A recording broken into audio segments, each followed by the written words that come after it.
우리에게 주시는 하나님의 말씀은 사사기 6장 19절에서 21절 말씀입니다. 구약성경 370쪽입니다. 봉독하겠습니다. 기드온이 가서 염소 새끼 하나를 준비하고 가루 한 에바로 무교병을 만들고 고기를 소쿠리에 담고 국을 양푼에 담아 상수리 나무 아래에 그에게로 가져다가 드리매 하나님의 사자가 그에게 이르되 고기와 무교병을 가져다가 이 바위 위에 놓고 국을 부으라 하니 기드온이 그대로 하니라. 여호와의 사자가 손에 잡은 지팡이를 끝을 내밀어 고기와 무교병에 대니 불이 바위에서 나와 고기와 무교병을 살랐고 여호와의 사자는 떠나서 보이지 아니한지라. 아멘. 우리가 살아가면서 하게 되는 대부분의 일들은 일을 하면 할수록 그 일이 익숙해지고 또 그 일이 쉬워지는 것이 일반적인 경우입니다. 그렇지만은 신앙생활은 그렇지가 않아요. 신앙생활은 하면 할수록 익숙해질 수는 있지만은 쉬워지지는 않습니다. 어떻게 보면 신앙생활은 하면 할수록 더 어렵다는 생각이 들고 더 힘들다는 생각이 들게 됩니다. 왜 그럴까? 여러 가지 이유들이 있겠습니다만은 가장 큰 이유는 두 가지라고 저는 생각해요. 하나는 하나님의 생각과 우리의 생각이 다르기 때문입니다. 하나님의 생각과 우리의 생각이 얼마나 다른가? 구약성경 이사야서 55장 8절과 9절의 말씀을 보면 우리의 생각이 땅이라면 하나님의 생각은 하늘이라고 말씀하십니다. 그러니까 하나님과 우리의 생각이 얼마나 다르냐? 하늘과 땅만큼 다릅니다. 그 정도의 생각의 차이가 있기 때문에 하나님께서 자신의 생각을 아무리 우리들에게 쉽게 말씀을 하시고 또 자세히 말씀을 해 주신다 하더라도 우리는 그 하나님의 생각을 다 이해할 수가 없습니다. 그렇기 때문에 나는 하나님의 생각이 다 이해가 되면 하나님의 생각을 따르겠다. 그것은 거의 불가능한 일입니다. 우리가 하나님의 생각을 따르려면 하나님을 신뢰할 수 있는 방법밖에 없습니다. 하나님을 신뢰한다고 하는 것을 우리는 믿음이라고 말합니다. 여러분, 아브라함이 갈대아 우르를 떠날 수 있었고 100세에 얻은 아들 이삭을 하나님께 제물로 드릴 수 있었던 것은 하나님의 말씀이 다 이해가 되었기 때문이 아닙니다. 말씀하시는 하나님을 신뢰하는 마음이 있었기 때문에 믿음으로 떠날 수가 있었던 것이고 하나님께 드릴 수가 있었던 것입니다. 자, 그렇다면 우리들은 어떻게 하나님의 생각을 알 수 있을까? 하나님은 자신의 생각을 글로 써서 우리들에게 주신 것이 이 성경입니다. 우리가 하나님의 생각을 알 수 있는 유일한 길은 하나님의 말씀인 성경밖에 없어요. 그래서 우리는 할 수만 있으면 하나님의 말씀인 성경의 말씀을 듣고 또 듣고 읽고 또 읽고 또 열심히 공부를 해야 됩니다. 듣는 이유도 읽는 이유도 공부하는 이유도 하나님의 생각이 무엇일까? 그것을 알기 위해서 그렇게 하는 것입니다. 만약 우리가 하나님의 이 말씀인 성경을 멀리하고 배우는 일을 게을리한다면 우리가 하나님의 생각을 알 수 있는 길이 없기 때문에 우리가 의도했던 의도하지 않았던 우리가 일부러 그렇게 하는 것은 아니지만 어쩔 수 없이 우리는 우리 생각대로 신앙생활을 할 수밖에 없는 것입니다. 그래서 신앙생활이 쉽지 않은 것입니다. 또 하나 신앙생활이 어려운 것은 하나님은 영이시기 때문에 우리 눈에 보이지도 않고 우리 손으로 만질 수가 없습니다. 다른 말로 하면 뭔가 분명하지도 않고 명쾌하지가 않아요. 그래서 하나님을 믿는 일이 쉽지 않은 거예요.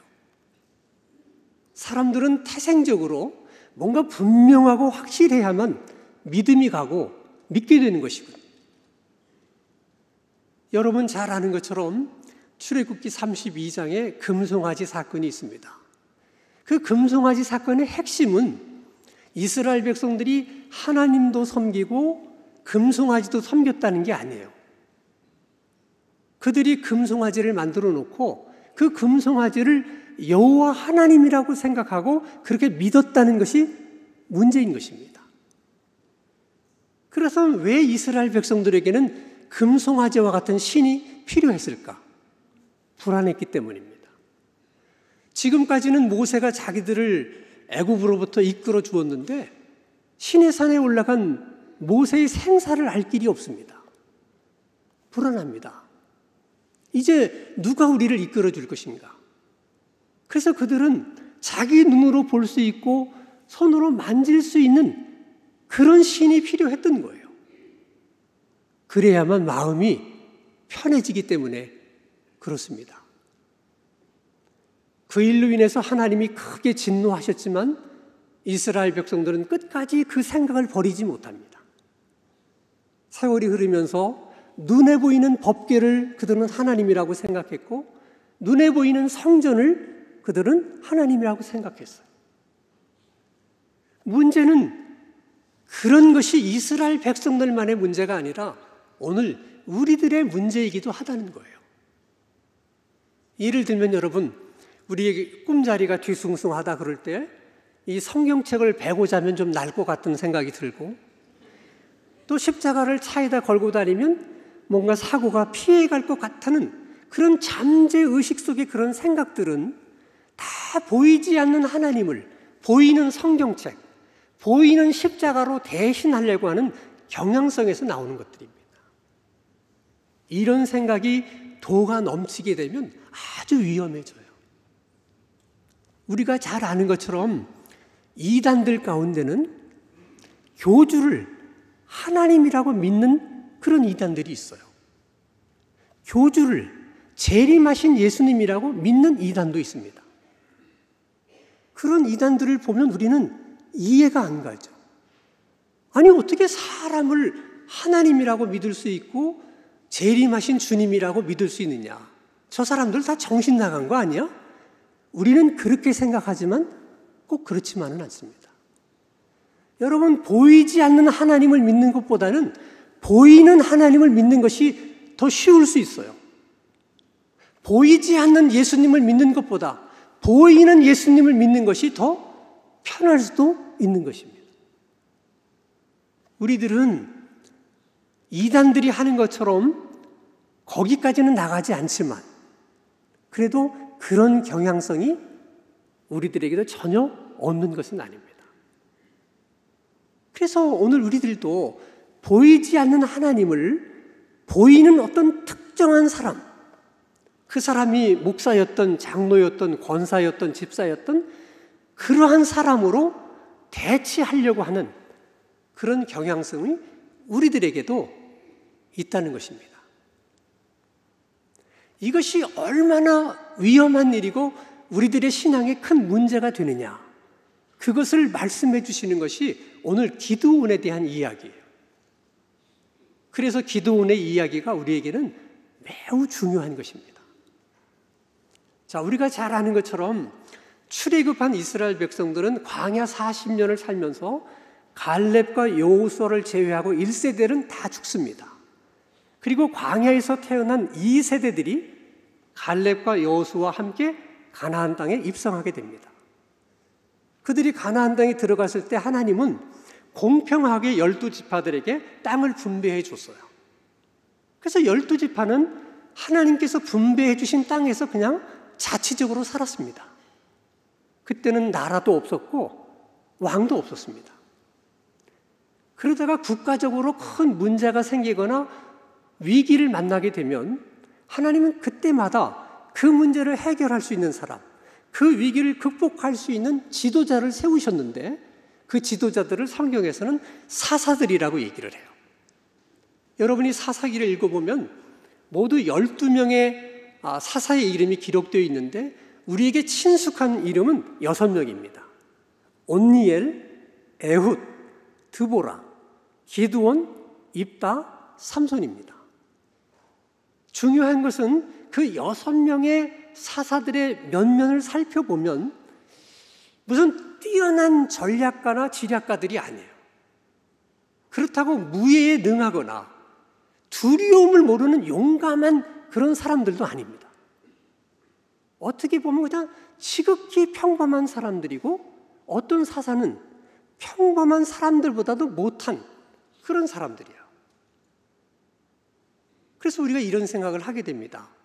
아니, 그래도 위기를 만난 그 나라를 위기로부터 구해줄 사람을 세우는 지도자라면 하나님이 좀 더 뛰어난 지도자를 세워야지, 왜 그냥 평범한 그런 사람들을 지도자로 세우실까? 그것은 여러분, 왜 하나님이 기드온을 사사로 세웠는지를 보면 그 하나님의 의도를 우리가 분명하게 알 수가 있습니다. 자, 하나님께서 기드온을 사사로 부를 때에 이스라엘 백성들의 상황이라고 하는 것은 옛날 고려 시대에 몽골이 계속 침입을 해서 많은 백성들이 어려움을 겪었던 것처럼 기드온이 살고 있던 그 당시에는 미디안이라는 족속이 계속 이스라엘을 침공을 해서 많은 백성들이 어려움을 겪고 있었던 그럴 때입니다.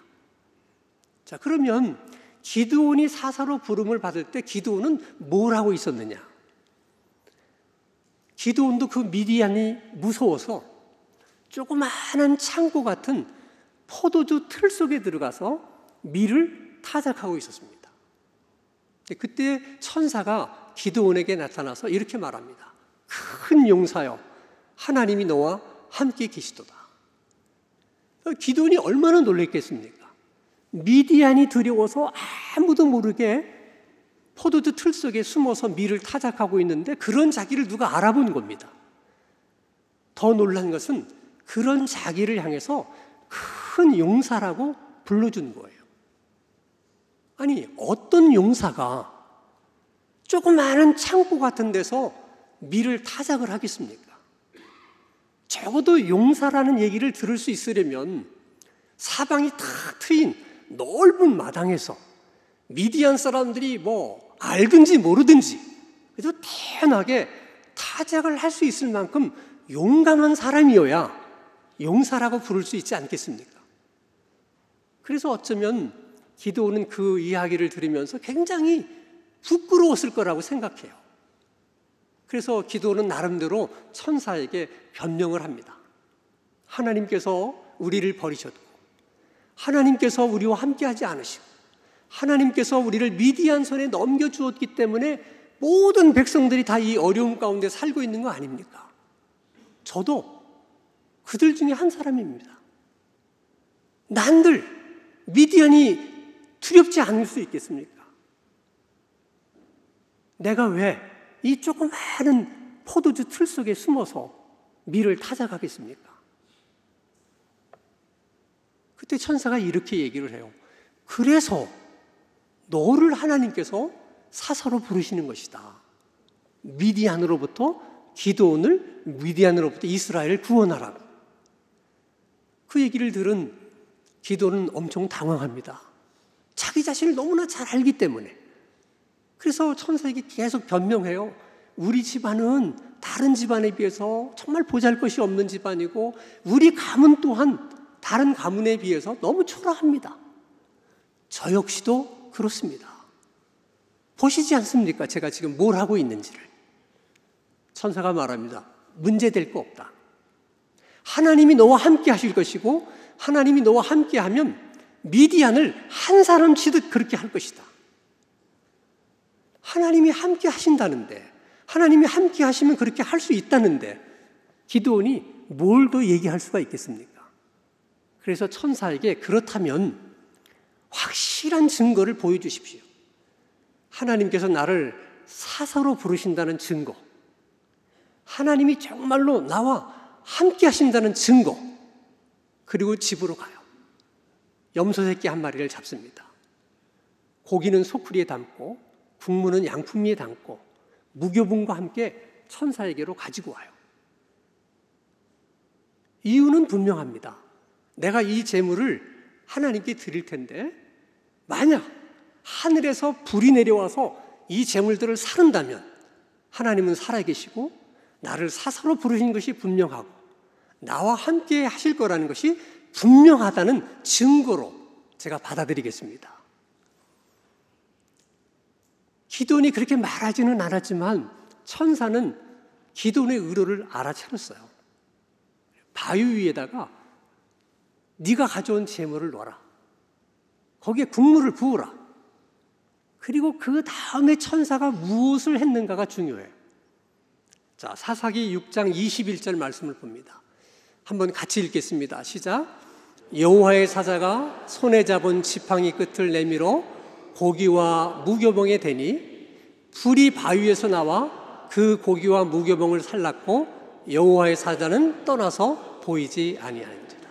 여기서 우리가 세 가지를 주목해야 돼요. 하나는 기드온의 소원처럼 불이 내려서 재물을 살랐다는 거예요. 그래서 기드온의 소원처럼 분명한 증거를 보여주셨다는 것. 두 번째는 지팡이가 어떻게 했을 때 또 불은 어디에서 나왔느냐 하는 거예요. 천사가 지팡이를 가지고 재물에다가 대니 불이 바위에서 나왔다. 성경은 그렇게 말합니다. 우리가 의아한 것은 어차피 바위에서 불이 나올 것 같으면 지팡이 끝을 거기다 갖다 댈 필요가 뭐가 있겠어요? 근데 거기에 중요한 메시지가 담겨 있는 것입니다. 지금 하나님께서 기드온을 사사로 부르시는 것은 이 지팡이의 역할을 하라고 부르신 거예요. 지팡이의 끝으로 바위를 가리키는 것은 바위에서 불이 나온다는 것을 많은 사람들로 하여금 지켜보도록 하기 위해서 갖다 대는 겁니다. 기드온이 앞으로 해야 되는 일이 뭐냐? 하나님께서 미디안으로부터 이스라엘을 구원하기 위해서 어떤 일들을 하실 것인지 그 하나님이 하시는 일들을 이스라엘 백성들이 잘 지켜볼 수 있도록 그것을 가리키는 역할을 하라는 거예요. 그렇기 때문에 그 지팡이 역할을 하는 데는 탁월한 지략가가 필요 없습니다. 무예에 능한 자도 필요 없어요. 그래서 하나님이 기드온을 부르신 겁니다. 신약에서도 똑같은 말씀을 하세요. 고린도전서 1장 26절의 말씀을 보면 이렇게 말씀하십니다. 형제들아, 너희를 부르심을 보라. 육체를 따라 지혜로운 자가 많지 않고 능한 자가 많지 않고 문벌이 좋은 자가 많지 아니하도다. 세상에는 지혜로운 사람도 많고 능한 사람도 많고 문벌 좋은 사람도 많은데 왜 다 그런 사람들을 제껴놓고 너희들을 부르신 줄 아느냐? 그 이유를 고린도전서 1장 29절에서 이렇게 말씀하십니다. 같이 한번 읽겠습니다. 시작. 이는 아무 육체라도 하나님 앞에서 자랑하지 못하게 하려 하십니다. 다시 말하면 우리를 하나님께서 부르신 것은 기드온을 부르신 것처럼 지팡이의 역할을 하라고 부르셨다는 거예요. 그 지팡이의 할 일은 바위를 가리키기만 해요. 어차피 불은 지팡이에서 나오는 것이 아니고 바위에서 나오는 거기 때문에 지팡이는 자랑할 것이 아무것도 없는 것입니다. 그런데 문제는 사람들은 그렇게 생각하지 않는다는 거예요.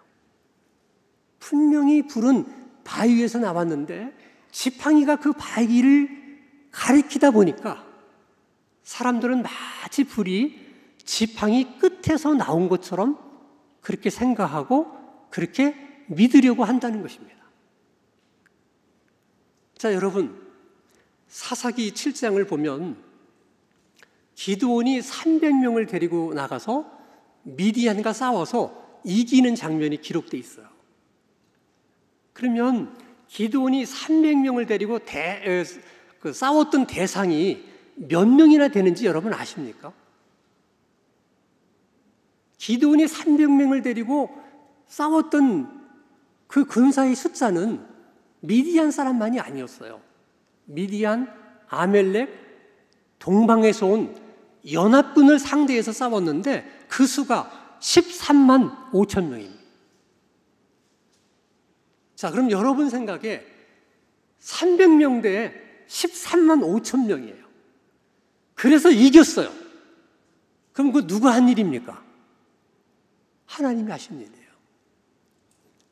이것은 분명 하나님이 하신 일이라고 하는 것을 확인시켜 주기 위해서 하나님 일부러 300명만 데리고 나가서 싸워라, 그런 겁니다.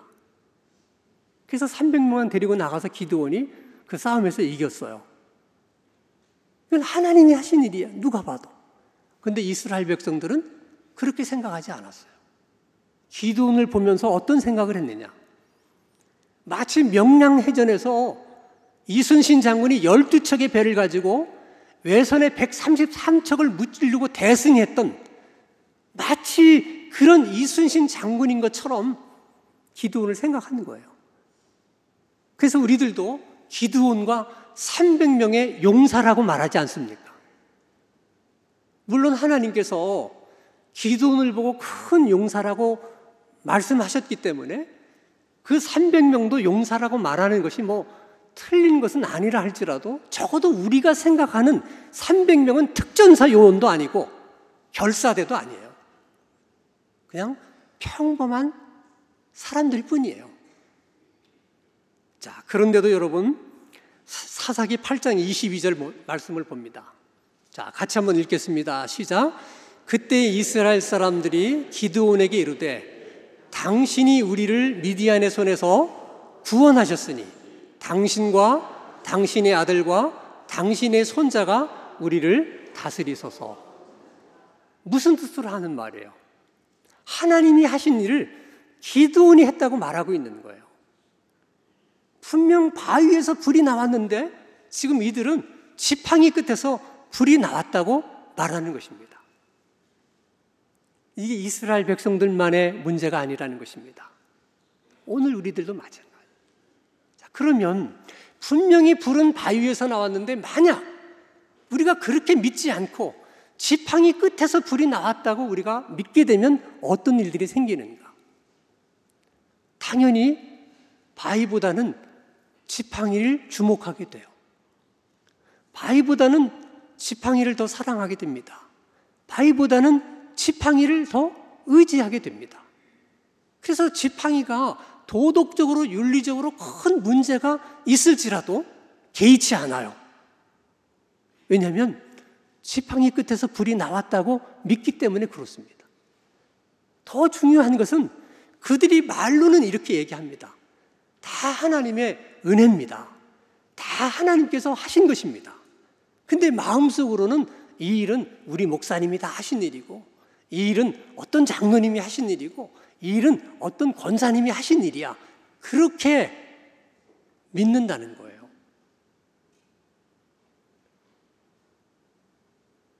이런 경우도 있습니다. 지팡이 끝에서 불이 나왔다고 믿는 사람들은 그 지팡이가 마음에 들지 않는 경우에는 지팡이는 계속해서 바위를 가리켜요. 하나님이 하신 일을 계속 가리키는데 그걸 보려고 하질 않아요.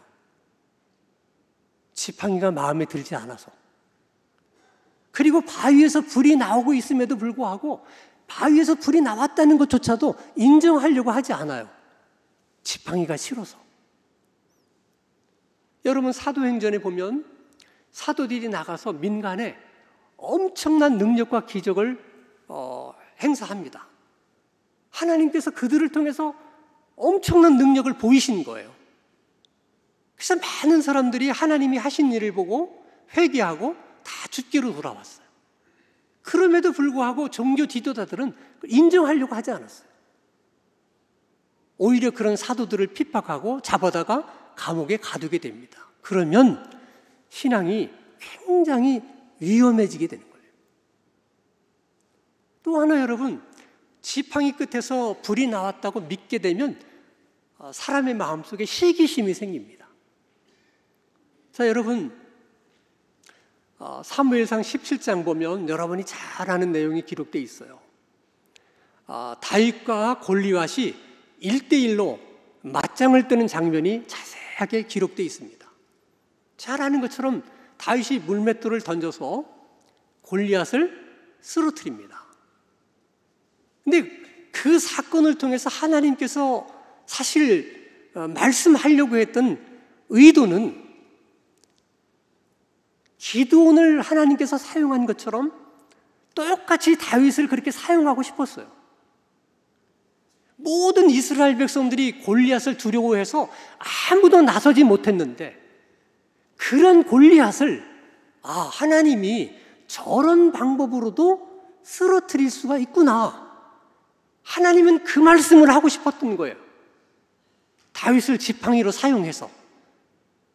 그리고 다윗의 역할도 하나님이 그렇게 하셨다는 것을 보여주는 역할을 기대하신 거예요. 근데 사람들은 어떻게 생각합니까? 그렇게 생각하지 않았어요.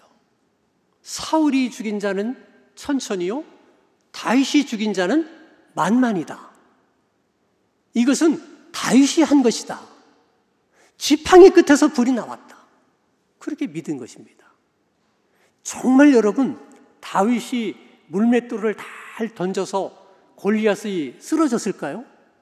한번 객관적으로 여러분 한번 생각해 보세요. 성경을 보면 다윗이 물맷돌을 하나 가지고 골리앗을 상대하겠다고 하니까 골리앗이 화가 나서 그냥 씩씩거리면서 다윗 쪽으로 걸어옵니다. 워낙 갑옷이 무거웠기 때문에 뛰어올 수는 없고 성큼성큼 걸어와요. 그리고 다윗은 물맷돌의 거리를 맞추기 위해서 골리앗을 향해서 빠르게 달려가면서 물맷돌을 던졌어요. 그리고 맞춥니다. 그게 얼마나 어려운 일인가 하면 이렇게 생각해 보세요. 활을 쏘는 사람이 움직이지 않는, 그러니까 표적이 움직이지 않고 가만히 정지되어 있는 표적을 향해서 맞추는 것은 그렇게 힘들질 않아요. 근데 아무리 활을 잘 쏘는 사람이라도 표적이 움직이면 맞추는 일이 쉽지가 않습니다. 근데 표적도 움직이는데 활 쏘는 사람도 따라 움직이면서 표적을 맞히는 것은 확률적으로 쉽지가 않은 일이에요. 그리고 골리앗은 다 무장을 했고 여기만 비어 있어요. 다윗이 물맷돌을 던졌지만 고개만 조금만 숙여도, 고개를 조금만 돌려도 물맷돌은 맞지 않습니다. 그게 여러분 확률적으로 얼마나 가능하겠어요? 그래서 어떻게 보면 다윗이 던진 물맷돌에 골리앗이 쓰러졌다기보다는 그냥 다윗은 믿음을 가지고 물맷돌을 던진 것이고 골리앗은 날아오는 다윗의 물맷돌에 자기 이마를 갖다 댄 거예요. 누가 그렇게 하신 것입니까? 하나님이 그렇게 하신 거예요. 그러지 않고는 물맷돌이 이마에 가서 박힐 수가 없는 것입니다. 하나님이 하신 거예요. 그런데도 그렇게 믿지 않는 것입니다. 그것은 사울도 마찬가지였어요. 불이 바위에서 나왔다고만 믿었더라면, 그것이 하나님이 하신 일이라고만 믿었더라면 다윗을 시기할 이유가 없는 것입니다. 이게 다 신앙생활이 어려운 이유 중에 하나예요. 그리고 불이 지팡이 끝에서 나왔다고 믿게 되면 지팡이에게도 문제가 있는 거예요. 지팡이는 알아요. 자기가 직접 바위에다가 갖다 댔기 때문에 불이 지팡이 끝에서 나왔는지 바위에서 나왔는지 지팡이는 압니다. 그래서 사람들이 와서 지팡이 끝에서 불이 나왔다고 하면 처음에는 아니라고 얘기해요. 이건 하나님의 은혜입니다. 하나님이 하셨습니다. 그럽니다. 근데 계속해서 사울이 죽인 자는 천천히요, 다윗이 죽인 자는 만만이라고 계속해서 그렇게 얘기를 하면 지팡이도 어느 순간 약간씩 헷갈리기 시작해요. 그래서 정말 지팡이 끝에서 불이 나와서 그런 거 아닐까? 물론 하나님의 은혜이기는 하지만은 내가 다른 사람들보다는 뭔가 좀 탁월한 면이 있기 때문에 그래도 이런 일을 이루어낸 것이 아닐까? 그런 생각을 스스로 하게 돼요. 그래서 정말 지팡이 끝에서 불이 나왔다고 본인이 생각하기 시작하면 모든 사람들도 그렇게 믿어주기를 바라요. 그리고 그런 식으로 유도를 합니다.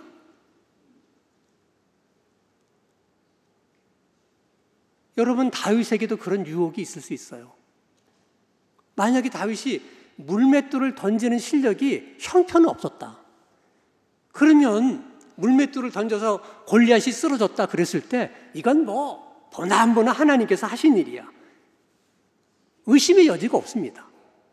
근데 다윗이 물맷돌을 잘 던졌거든요. 다윗도 자기 입으로 얘기했어요. 내가 물맷돌 하나는 자신 있다. 그랬기 때문에 이것이 정말 하나님이 하신 일인지 자기가 물맷돌을 잘 던져서 그런 것인지 얼마든지 헷갈릴 수 있는 거예요. 그런데도 다윗이 그런 유혹에 넘어가지 않을 수 있었던 것은 사울이 다윗을 핍박했기 때문이에요. 너무나 오랜 세월 사울의 핍박을 피해서 여기저기 도망다니다 보니까 다윗이 딴 생각을 할 여유가 없어요. 항상 제정신이 들어와가지고 이건 하나님이 하셨다. 그렇게밖에는 믿을 수가 없는 거예요. 그런 경우를 보면 우리에게 찾아오는 시련이나 고난이 꼭 나쁜 것만 아니에요. 그것이 우리로 하여금 제정신 들게 만들 수도 있고 딴 생각을 하지 않게 만들 수도 있어요. 지팡이 끝에서 불이 나온 것이 아니라는 생각을 하게 만든다는 것입니다. 자, 그러면 우리가 이제 하나 궁금한 점이 있습니다. 사람들이 자꾸 바위에서 불이 나온 것이 아니고 지팡이 끝에서 불이 나온 것처럼 착각을 한다면 아무리 지팡이 끝을 갖다 대도 바위에서 불이 안 나오면 그런 착각이나 오해를 하지 않겠느냐. 그게 누구의 생각이에요? 우리들의 생각입니다. 자, 예를 들어서 여러분, 하나님이 모세에게 말씀합니다. 반석에게 명하여 물을 내라. 근데 모세는 하나님의 말씀을 따르지 않고 반석을 두 번 내리쳤습니다. 그럼 반석에서 물이 나와야 돼요? 안 나와야 돼요? 죄송해요. 매일 제가 이런 질문을 드려서. 물이 안 나와야 됩니다. 근데 물은 나왔어요. 그것은 모세를 위해서 반석에서 물을 내신 것이 아니라 지금 갈증으로 고통받고 있는 이스라엘 백성들을 위해서 물을 주신 거예요. 만약 모세가 2번 반석을 내리쳤는데 물이 나오지 않았더라면 오히려 모세에게는 잘된 일일 수 있어요. 그렇게 되었더라면 모세의 잘못이 그렇게 크게 부각되지는 않았을 것입니다. 왜? 모세가 그냥 하나님의 말씀 듣지 않고 반석을 2번 내리쳤더니 아무 일도 일어나지 않았다. 그럼 거기까지예요. 그렇지 않아요. 근데 마침 물이 나왔기 때문에 문제가 되는 거예요. 그래서 사람들이 볼 때는 마치 모세가 반석을 2번 내리치니까 반석이 금이 가가지고 그 사이로 샘물이 솟구친 것처럼, 그래서 모세가 자기들에게 물을 준 것처럼 오해를 한 거예요. 그래서 하나님이 모세에게 책망하는 이유도 네가 이스라엘 백성들 가운데서 하나님의 거룩함을 드러내지 못했다는 거예요.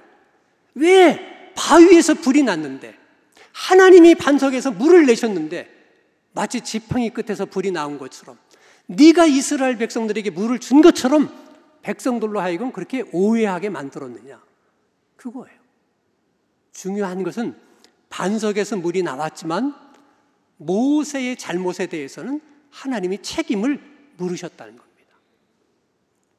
모세 시대에만 그런가? 그렇지 않아요. 참 예를 들기가 어려워서 그렇지만 쉽게 우리가 이해하기 위해서 한번 예를 들어보겠습니다. 자, 목회적인 아주 유능한 분이 계십니다. 근데 누가 봐도 윤리적으로 도덕적으로 문제가 있는 사람이에요. 자, 그럼 그런 목회자가 설교를 하면 그 설교가 은혜가 있어야 됩니까? 없어야 됩니까? 그런 목회자가 병든 성도의 머리 위에 안수하면 그 병이 나아야 됩니까? 안 나아야 됩니까? 그런 목회자가 목회하는 교회가 부흥이 되어야 됩니까? 안 되어야 됩니까? 답은 다 여러분 하셨지, 속으로. 안 되어야 됩니다. 그게 우리 생각이에요. 그러나 그렇지 않아요. 모세가 불순종했음에도 불구하고 반석에서 물이 나왔던 것처럼 하나님은 그 목회자를 위해서 그러는 것이 아니라 성도들을 생각해서 성도들에게 은혜를 주시려고, 목회자를 생각한 것이 아니라 병으로 고생하는 그 성도를 생각해서 지역사회에 그 교회가 필요하기 때문에 부흥을 주시는 거예요. 모세의 불순종에도 반석에서는 물이 나왔지만 모세에게 책임을 물으셨던 것처럼 하나님은 그 목회자에게도 책임을 물으신다는 거예요. 다만 모세 시대에는 당대의 책임을 지금은 성령의 시대이기 때문에 당대에 물으시는 경우도 있지만 대부분 마지막 날 심판 때에 물으시는 거예요. 당장 심판이 이루어지지 않기 때문에 별일이 없는 것처럼 보이지만 그렇지 않아요. 여러분들이 돌아가셔서 마태복음 7장 21절에서 23절의 말씀을 보면 그 말씀이 자세히 기록되어 있습니다. 여러분, 중요한 거, 결국 모든 문제는 보이지 않는 하나님을 보이는 어떤 특정한 사람으로 대체하려고 하는 데서부터 생기는 문제들이에요. 우리가 그것으로부터 자유하기가 쉽지 않다는 것입니다. 그래서 우리가 더욱 깨어 있어야 돼요. 그리고 분명한 것은 불은 바위에서만 나옵니다. 치유의 능력도, 깨닫게 하는 은혜도, 형통케 하는 복도, 그리고 주시는 부흥도 다 하나님에게서만 나오는 것입니다. 그렇게 믿을 수 있는 우리들의 신앙이 어떤 경우든 흔들리지 않을 수 있는 그런 하나님의 은혜가 우리 모두에게 있게 되기를 바랍니다.